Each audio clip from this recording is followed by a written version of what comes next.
We are in middle of Torah Yud Daled in Likutey Moharan. Torah Yud Daled called LeHamshich Shalom, and we're in part 3, Ot Gimel in this Torah. And here, Rabbi Nachman, we're speaking about yesterday, how in this part, Rabbi Nachman was saying that in order to the order of this Torah is that in order to draw peace into the world, the LeHamshich Shalom, so you need to bring the honor of Hashem, the kavod of Hashem, the glory of Hashem back to its source, which is fear and awe. And that means that we would experience awe of Hashem's glory. Okay, that's what it means, that the honor of Hashem is being brought back to its source when we experience awe of how great and how powerful awe of Hashem's glory, of Hashem's honor. And that, in order to accomplish that, you need Torah Chesed. You need to bring people back to Hashem. Because when you bring people back to Hashem, when you convert people that were on the other side, right? They were on the other side of holiness, and now they're being brought back to holiness. They're coming to recognize the greatness of the Ribono Shel Olam. Then that is when the honor of Hashem is increased in the greatest way, and Hashem's name is glorified in the greatest way, as we saw by Yitro. And that happens through Torah Chesed, the Torah of kindness. Okay? So that's the formula. For that, in order to draw peace, you need to bring the honor of Hashem to its source, to Yira, to awe, so that you're experiencing the awe of the glory of Hashem. And that happens by bringing people back to Hashem. The farther the people are from Hashem, that you have brought back to Hashem, the greater the increase of Hashem's glory and Hashem's honor. And that happens, you bring them back through the Torah of kindness. That's the Torah that you spread out to those that are far from Hashem, and then you're bringing back Leotzi Yakar Mizol, as we saw the Im Totzi Yakar Mizolel, as we saw the pasuk in Yirmiyah yesterday. That's taking out the honor of Hashem from the exile, from the place of disconnection and concealment that it was in. And that is accomplished through spreading the Torah, the well springs of Torah, spreading them outward in the farthest reaches of humanity, in the farthest reaches of the world. And so now, and then we also saw at the end yesterday, this pasuk in Tehillim, Rama Kogoim Hashem, that means that when the non-Jewish people, those people that are disconnected and those people that are far away from recognizing Hashem as God, when they come and they recognize Hashem as God, and when they come and they thank Hashem and they praise Hashem, which is acknowledging Hashem being the source of life, being the source of all good, being the source of all of existence, being the source of the whole universe. At that point, so that's Ram al Kol Goyim Hashem, when Hashem is praised and acknowledged by the Goyim, by the non-Jewish people, by the people that are also Jewish people that are not connected to recognizing Hashem as our God, the way the Torah teaches us this. When they come to recognize that, Al Hashamayim Kevodo, so then the kavod of Hashem is lifted out of the darkness and above the heavens. Al Hashamayim, above the heavens, Kevodo is the honor of Hashem. Okay, so now let's continue inside Likutey Moharan. V'i efshar lavo להתעוררות התשובה, הן רשעי ישראל, הן הגרים, אלא על ידי התורה שמאירים להם ממקום שהם שם. כמו שכתוב יפוצו חוצה דייקה, כי התורה הם 60 ריבו אותיות כנגד 60 ריבו נשמות, ויש לכל הנשמות שורש למעלה במחשבה דקות שם בריחו, כי ישראל עלו במחשבה תחילה. ועל ידי זיווג הנשמות נבראים נשמות גרים, או כשנתעוררים הנשמות על ידי אותיות התורה שהוצאים מפיו ומתנוצצים זה לזה, זה בחינת זיווג שזה מקבל הערה מזה, ועל ידי הזיווג של התנוצצות הנשמות שבמחשבה, נבראים נשמות גרים. So Rabbi Nachman says, and he's continuing in this point that we saw earlier, but he's explaining it more. How does it work? How does it work that by spreading Torah, by learning and spreading Torah, and learning and teaching the Torah of kindness, you cause those people that are disconnected from Hashem to reconnect to Hashem? How do you cause that to happen? So he explains that when you learning and teaching the Torah of kindness and spreading it outward, so what you are doing is you are, Rabbi Nachman says that the Torah, and this is a known rule, the Torah is made up of 600,000 letters. Okay?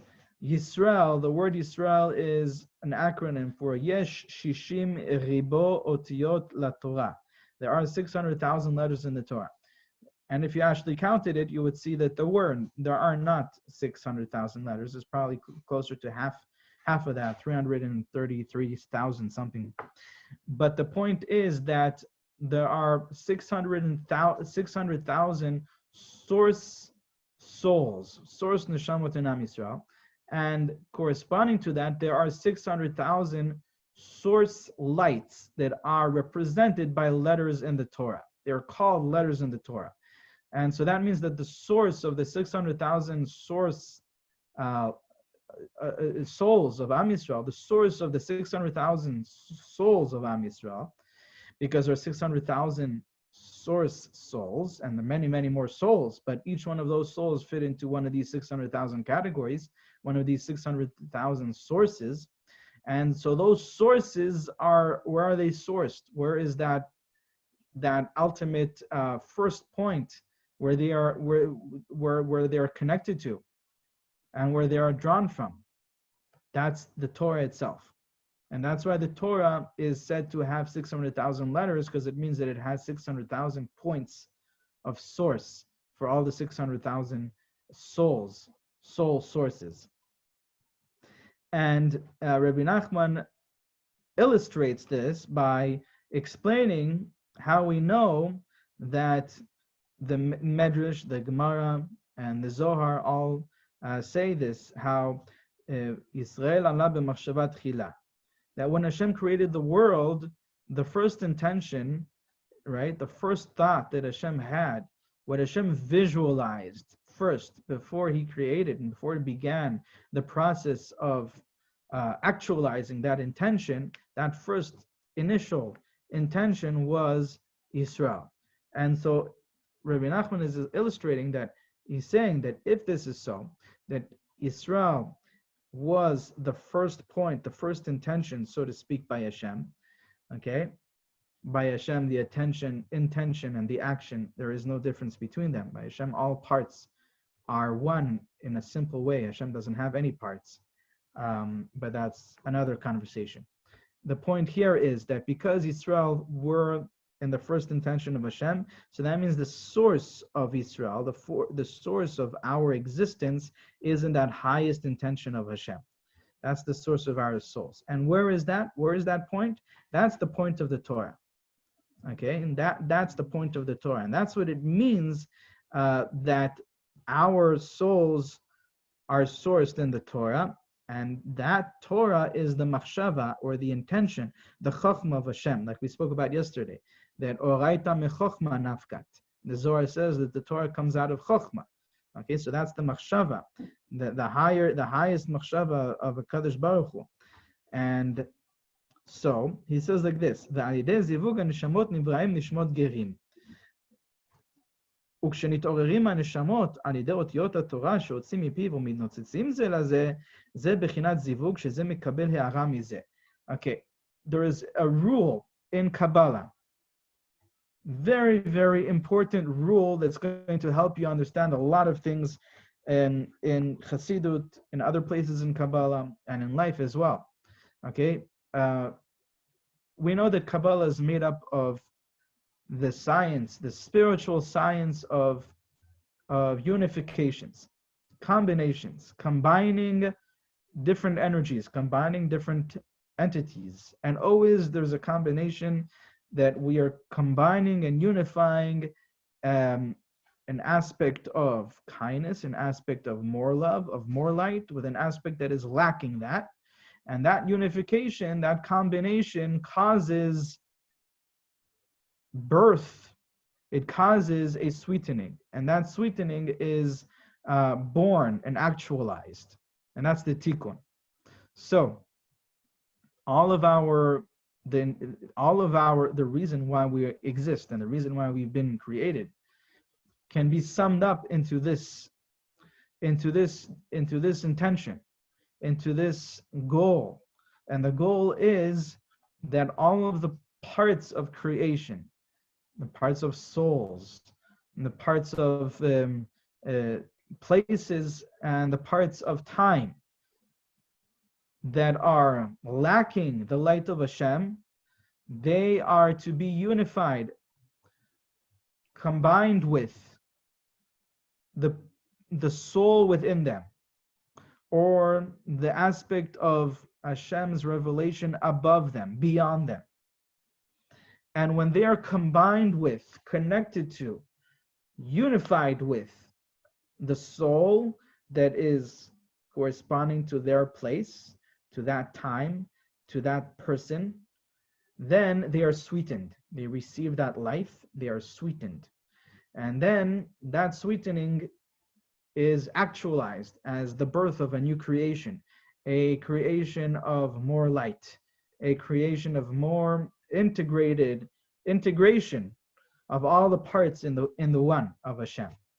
And so that's simplified, even though it wasn't so simple, but it's a little bit simplified summary of what we're doing according to Kabbalah, through the Torah and through the mitzvot and through the reason why we exist here. And so therefore it all comes down to unifying and combining two entities. An entity, an aspect that's called male, which is more kindness oriented. It's on the side of giving rather than taking. It's more giver rather than a taker, and that's the male aspect of giving. And then together with a female aspect, which just means an aspect that is taking more than giving. In this particular context, it's taking more than giving. It's needing rather than having. Okay?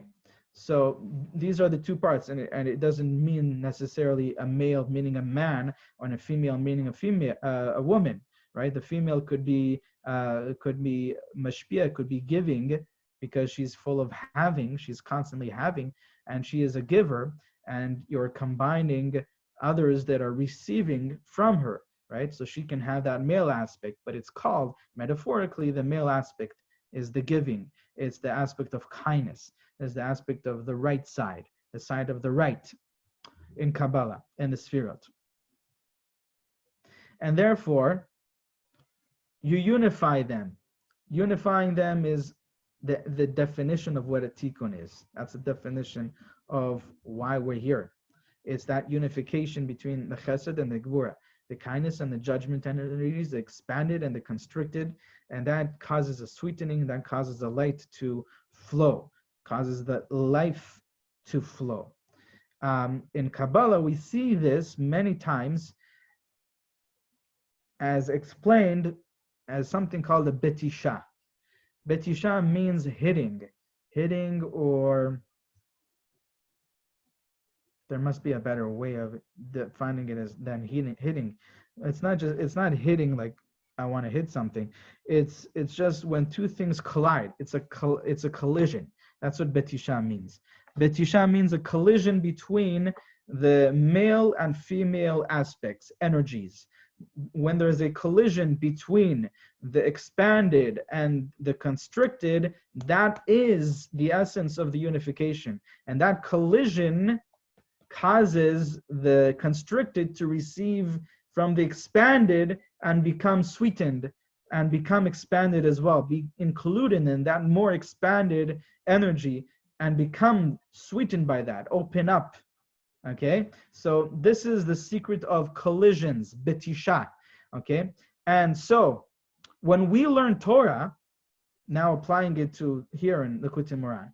When we learn Torah, and when you're learning Torah, you're learning different points, different ideas, right? You're going back and forth and learning different ideas in the Gemara, in the Halacha, in the Midrashim, in Kabbalah, in Chassidut, one after the other, and you're connecting one with the other, okay? So if you were to imagine that each point in the Torah that you're learning is a different soul.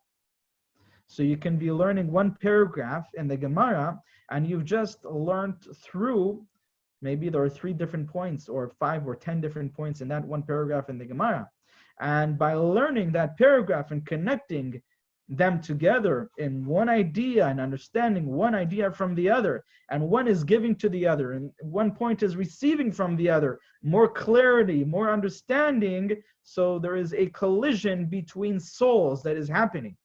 Because each one of these points, if you were to imagine that each point in the Torah that you're learning is another soul, because as we said, all the souls are sourced in the Torah, and every spark of Torah is another soul. So when you are learning through these different points in that piece of Torah, and each point is receiving and giving one from the other, there is a collision between the souls that is happening. And as we said, the collision between the two entities, the two energies, is actually the unification between them.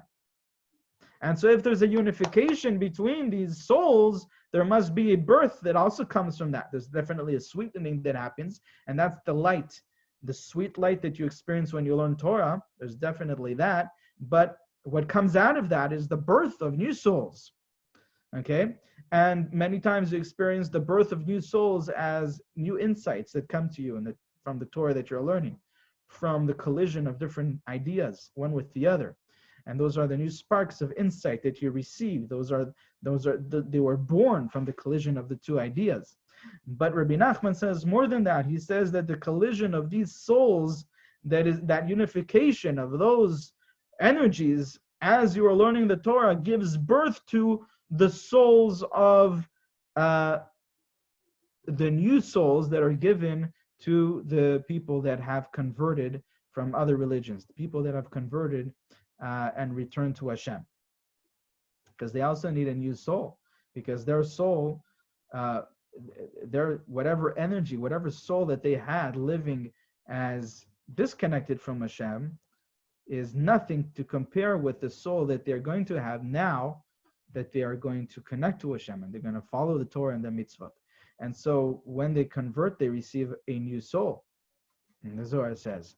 And so where do they receive that new soul from? They receive, that soul is born from the souls of Am Yisrael. It's born from the souls that are already here in this body of the nation of Israel, of Am Yisrael. And that body of souls is in the Torah.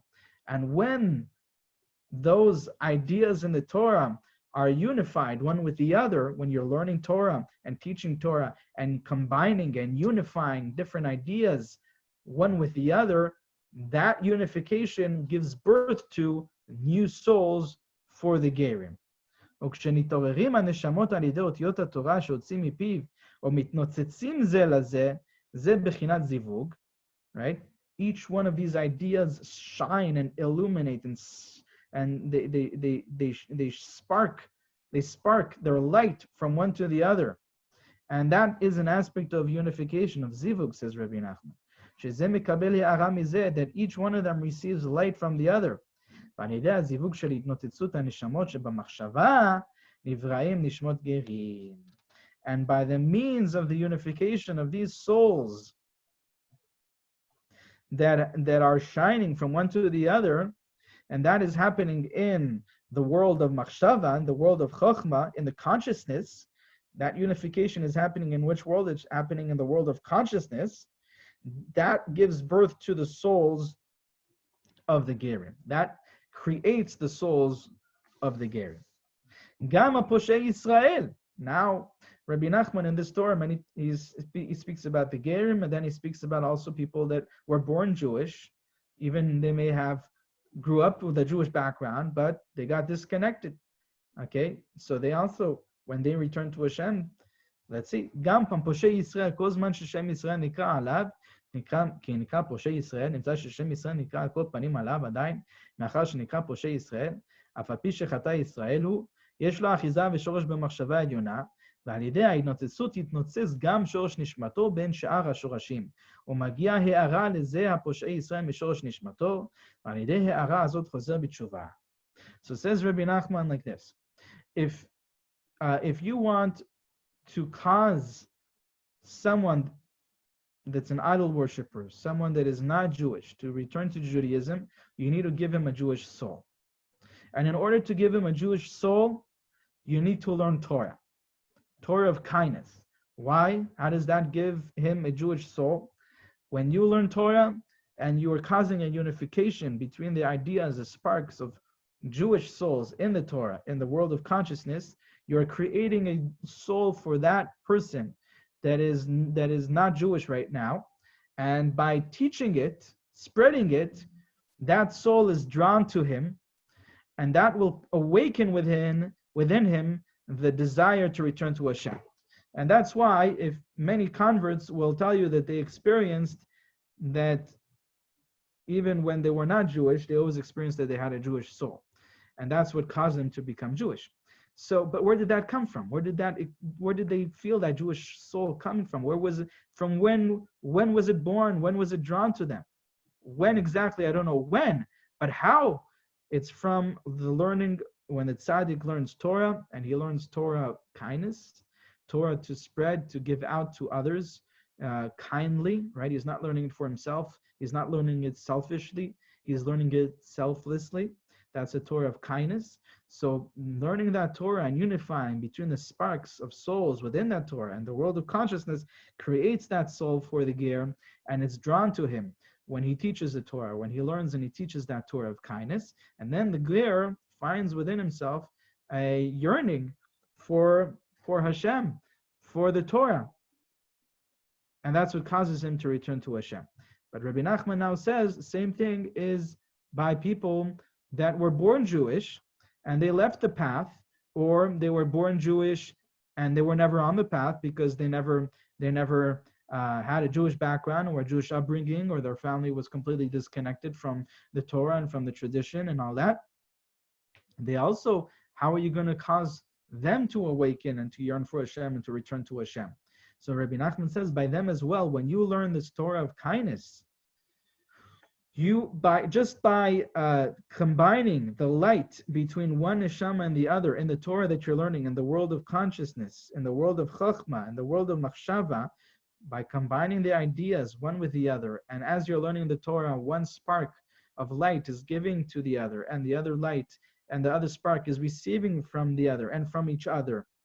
That combination of these lights of souls in the Torah causes a tremendous increase in light in all the souls, in all the source souls of Am Yisrael. And that light spreads, and that light shines into the source soul of this person, this Jewish person that is disconnected from Hashem. This Jewish person who's a sinner, or someone that just doesn't know any better, someone doesn't have a Jewish upbringing, that his soul all of a sudden starts shining up and starts feeling a tremendous yearning to experience more of the light of Hashem, to experience more of that sweetness. And that is coming because the tzaddik is learning the Torah of kindness, and he is combining, unifying the source neshamot, the source of the souls of Am Yisrael, and one is giving to you the other, and each one of is receiving and giving the light from another, and that causes an increase of light in all the source neshamot, and it reaches the source neshama of someone that's living in the darkest of the darkest places, spiritually most disconnected places, but all of a sudden he feels a yearning that's increasing incrementally. Where is that happening? Where is that coming from? That comes from that light that was increased and shined into his soul, into the source of his soul, through the learning of the Torah of kindness. That's what Rabbi Nachman is saying here. גם שורש נשמתו בין שאר השורשים, ומגיע הערה לזה הפושע ישראל משורש נשמתו, ועל ידי ההערה הזאת חוזר בתשובה. And through the light, through that illumination that happens in the source of his soul, that will cause him to return to Hashem, to be chazer b'tshuva. וזה שאמרו חכמינו זיכרונם לברכה, מבני מה תלמידי חכמים אין ביניהם תלמידי חכמים, מבני שלא ברכו בתורה תחילה, שצריך כל אדם ובפרט תלמיד חכם לברך ולהאיר בלימוד תורתו בשורש הנשמות, היינו במחשבה תחילה, כי שם שורשנו. נמצא כשמביא הערה וברכה לתור תחילת המחשבה, ועל ידו מתנוצצים ומתברכים הנשמות, נמצא כשממשיך נשמה לבנו, בוודאי הוא ממשיך נשמה בהירה בזכה, ועל ידי זה גם בנו יהיה תלמיד חכם. So Rabbi Nachman brings this Gemara in Masechet Nedarim. The Gemara in Masechet Nedarim says, why is it that you see many times people that are Torah scholars, and you would think that someone who's a Talmid Chacham, a Torah scholar, it's natural that their child should also be a Talmid Chacham. The child should also grow up to be a Torah scholar. But we see it doesn't go like that. It's not something that's hereditary. That's not something that just happens just because a person's father is a Talmid Chacham doesn't mean the child will be a Talmid Chacham. And so the Gemara asks, why is that? And the Gemara answers, because that happens to Talmid Chachamim if they are not blessing, making the bracha of Torah before learning. If they do not make a birkat Torah before learning, then this is what's going to happen. So there are many, many explanations to it. Try to understand this, because first of all, every Jew makes a bracha birkat Torah in the morning, and that means that every time we learn Torah, whether you're a Talmid Chacham or not, even the simplest Jew that doesn't know any Torah makes birkat Torah in the morning, and he makes the bracha, the blessings of the Torah before learning Torah. So what does it mean that they didn't bless on the Torah? So one of the explanations is given by many of the Rosh Yeshiva, and one of the famous explanations is that Birkat Torah, blessing the Torah, is not just lip service, saying the bracha. It's about connecting to a genuine appreciation of the Torah that you're learning every day, not just because I learned yesterday Torah and the day before, and just this is the thing that I do in my life, so that's why I'm learning Torah today. No, blessing on the Torah before you're learning Torah means to reconnect every day anew to that genuine appreciation for the Torah and for your ability, for your opportunity to learn Torah. And that's one explanation. Rabbi Nachman is offering another explanation here. He says, what does it mean? Shelo berchu b'torah tchila. So he explains every word in the Gemara, how it's alluding to exactly what we're speaking about, and how it fits in perfectly what we're speaking about. Shelo berchu b'torah tchila literally means they didn't bless, they didn't cause bracha, they didn't cause blessing on the Torah in the beginning. Rabbi Nachman explains that means that they didn't cause an increase of light, an influx of light in the source souls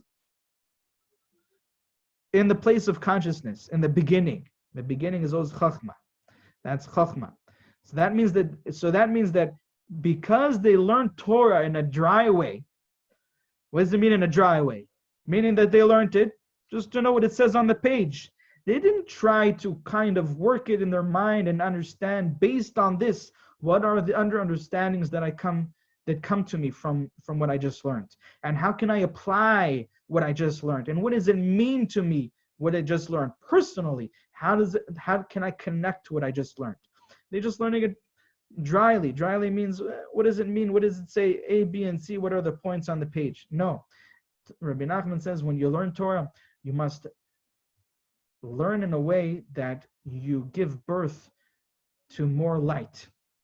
That your learning of the Torah is a combination, a collision of the ideas and the sparks that are being learned, so that each one shines to one and to another. Shines and receives the light from one another.